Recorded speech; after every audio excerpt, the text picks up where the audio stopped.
Hello everyone, welcome to my channel. आज के video में हम डिफरेंट टाइप्स ऑफ ऑर्डर्स के बारे में डिस्कस करेंगे। देखिए, जब हम स्टॉक मार्केट में ट्रेड करते हैं, जब हम एंटर करने जाते हैं स्टॉक मार्केट में, तो हमको डिफरेंट टाइप्स ऑफ ऑर्डर्स के बारे में जान लेना बहुत ज़्यादा ज़रूरी है। बेसिकली बहुत सारे ऑर्डर्स होते हैं और हर एक टाइप के ऑर्डर के अपने अपने बेनिफिट्स और अपने अपने लॉसेज होते हैं। तो जैसे जैसे हम डिफरेंट टाइप्स ऑफ ऑर्डर्स को अच्छे से समझ लेंगे, उसके अकॉर्डिंगली अगर हम ट्रेड करेंगे तो हमारे लॉस होने के चांसेस कम और प्रॉफिट होने के चांसेस इंक्रीज हो जाएंगे। तो इस तरीके से हमको ऑर्डर्स के बारे में जानना भी बहुत ज़रूरी है। एज अ बिगिनर हमारा ऑर्डर को अंडरस्टैंड करना और उसको प्रॉपर अप्लाई करना शेयर मार्केट में अर्निंग के लिए बहुत ज़्यादा इंपॉर्टेंट है। सबसे फर्स्ट टाइप ऑफ ऑर्डर होता है हमारा मार्केट ऑर्डर।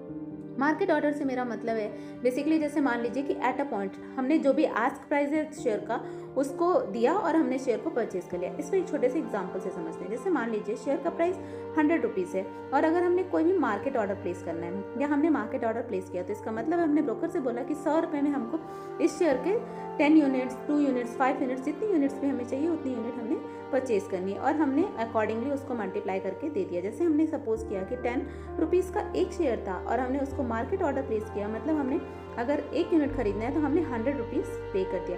तो इस तरीके के ऑर्डर को हम मार्केट ऑर्डर कहते हैं। जो भी आस्क प्राइस होता है वो at a point of time हमको पे करना होता है। मार्केट ऑर्डर के भी कुछ प्रोज और कुछ कॉन्स होते हैं। देखिए, बेसिकली जब हम मार्केट ऑर्डर प्लेस करते हैं तो मार्केट ऑर्डर में बेसिकली हमको इशू क्या आता है कि हमको पता होता है कि हमको कितने रुपए उसको देने हैं और एट अ पॉइंट हम उतने रुपए उनको पे कर देते हैं।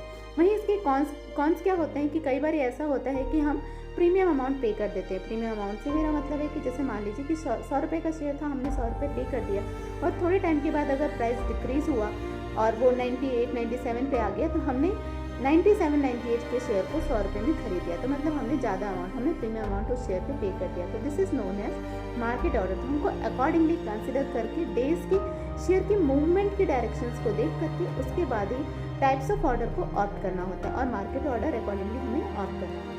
इंपॉर्टेंट टाइप ऑफ ऑर्डर है लिमिट ऑर्डर। देखिए, लिमिट ऑर्डर का मतलब है कि enter only when market comes to your desire price. मतलब आपने जितना प्राइस सपोज करके रखा है वो प्राइस आने के बाद ही आपको मार्केट में एंटर करना है। लेट अस सपोज कि हमने इसमें मान लिया कि 100 रुपीज़ का शेयर है और अगर हमने ये सपोज किया कि या हमको मार्केट के मूवमेंट्स को देख के ये समझ में आया कि ये शेयर प्राइस 98 या 97 पे आएगा, तो हम एक लिमिट ऑर्डर प्लेस कर देंगे 98 या 97 पे और जब भी उस पॉइंट पे शेयर प्राइस आएगा देन ओनली हमको उसके लिए पेमेंट करना होगा और वो ट्रांजेक्शन हमारा डन होगा। मतलब हमारा जो भी पेमेंट होगा वो उस समय होगा जब उस पॉइंट पे जो अमाउंट हमने डिजायर किया या हमने डिसाइड करके रखा उस पॉइंट पे अगर शेयर का प्राइस आया तभी वो हमारा ऑर्डर प्लेस होगा, अदरवाइज वो ऑर्डर प्लेस नहीं होगा। इसके भी प्रोज एंड कॉन्स होते हैं। इसके प्रोज में आप कह सकते हैं कि हमारा जो डिजायर्ड प्राइस है वो हमको मिल जाता है, लेकिन वहीं कॉन में क्या हो सकता है कि इट मे पॉसिबल कि हमने अज्यूम किया जितना उससे भी नीचे अगर प्राइस चला गया, जैसे सपोज हमने 97 या 98 किया,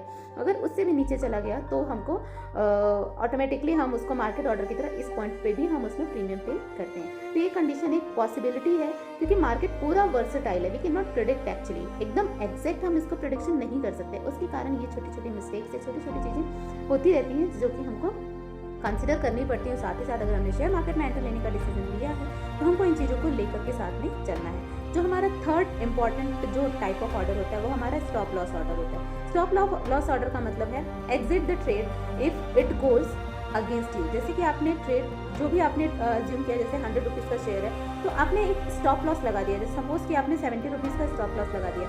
मतलब जब अगर शेयर प्राइस डाउन होगा होते होते जब भी वो 70 पे आएगा तो 70 पे आपने ये सपोज किया कि 70 पे अगर मैं एग्जिट होता हूँ तो हमको नो प्रॉफिट नो लॉस या कुछ अमाउंट ऑफ प्रॉफिट आपको गेन हो जाता है और उसी पॉइंट पे आप एग्जिट हो जाते हैं। तो उस ऑर्डर को ही हम कहते हैं stop loss order. Normally traders को स्टॉप लॉस ऑर्डर ऑप्ट करना चाहिए, साथ ही साथ बिगिनर्स को स्पेशली ऑप्ट करके रखना चाहिए। अगर वो इंट्राडे में ट्रेड कर रहे हैं तो भी उनको इस पॉइंट को जरूर कंसिडर करना चाहिए कि स्टॉप लॉस ऑर्डर उनको जो है मेजर लॉस से हमेशा बचाता है। तो स्टॉप लॉस ऑर्डर का एक प्रोज कह सकते हैं कि ये है कि हमारा जो लॉस है उसको कट कर देता है। जैसे मान लीजिए कि 100 रुपीज़ का शेयर था, हमने ये सपोज किया कि 70 से अगर नीचे 70 आएगा तो हम स्टॉप लॉस 70 पे हम सारा शेयर अपना सेल आउट कर देंगे। 70 किया तो मतलब अगर 70 से और भी नीचे गया तो हमने वो सारा लॉस को बियर नहीं किया। तो we up to certain extent avoid कर सकते हैं लॉसेस को।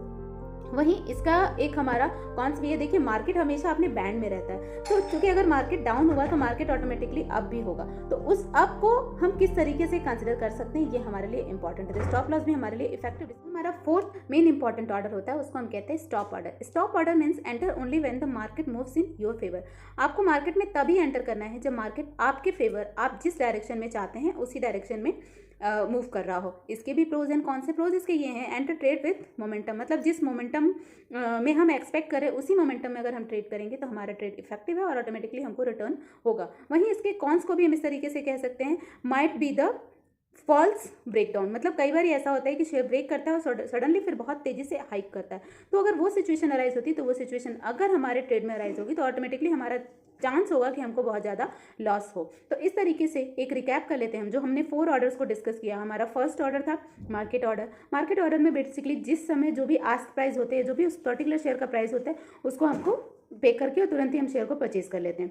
वहीं हमारा जो सेकंड ऑर्डर था वो था हमारा लिमिट ऑर्डर। लिमिट ऑर्डर में हमने एक प्राइस लिमिट डिसाइड कर ली, उस लिमिट पे अगर जो भी हमारा शेयर का प्राइस आएगा तो ऑटोमेटिकली उस पॉइंट ऑफ टाइम में ही हमारा परचेज होगा और हमारे अकाउंट से मनी डिडक्ट होगा।